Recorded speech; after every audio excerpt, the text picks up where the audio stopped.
activities to try and help you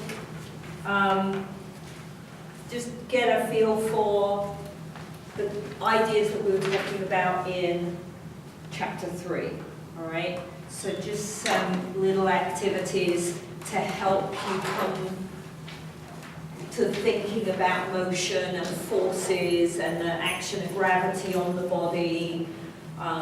When do we see reactions in opposition to a force that we're applying, right? All these kinds of things that we talked about in chapter 3, because you guys haven't taken biomechanics yet. You've got HPE 312 to come, most of you. Huh? You took it already? You have it right now? Okay. So, biomechanics is still a relatively new kind of idea for you, so I just wanted to give you some time to play with that, because once we're out at the playground, if I don't remember to go, oh yeah, here's a good instance of, right? So I want you to get that opportunity. So the first activity is going to be on the computer here. I'm going to bring up a couple of photographs on a slide, and there are some questions there about how big is the base of support, where's the line of gravity acting, are they on balance or off balance? Okay, so that'll be right here on the screen for you. And then the second activity is running, not very quickly because we don't want anyone to get hurt, but running up and down in the corridor, which is a little difficult because we're going to have to break the locked shut door also. All right, so you're going to go out in the corridor, you're going to do these activities with a partner, so grab a partner, all right? And when you're out there, I want you to run forwards down the corridor, and then run backwards, okay? And think about what's happening. What is happening mechanically that allows me to run forwards and backwards? Right? Where are the forces? How am I moving? If law number 1 says I can't move unless there's a force, then what's happening? Right? We talked about it in class, but I just want you to play with it a little bit and stop and chat with your partner, trying to make sure that you're really clear about how this is occurring. Right? What is actually happening for that to happen? And then run forwards and change direction and run backwards. So what had to happen there? Right? What was your velocity? How did you change your velocity? How did you change direction? Right? So just chat it, right? Nothing's going to be handed in. Doesn't mean you don't do it or that you don't think about it, but it's just a little bit of playtime. All right, we sit here and I talk at you, and we know that we learn best when we move. So today we're just going to move around a little bit, make sure that we're okay with these ideas. All right. The third activity is using the balls. And I think we definitely lost. We've got 1, 2. Oh, we're okay. We've got 5.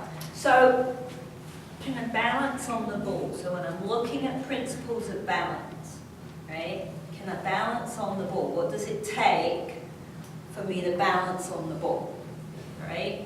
And if I bend my knees and then I straighten my legs, what happens? Right?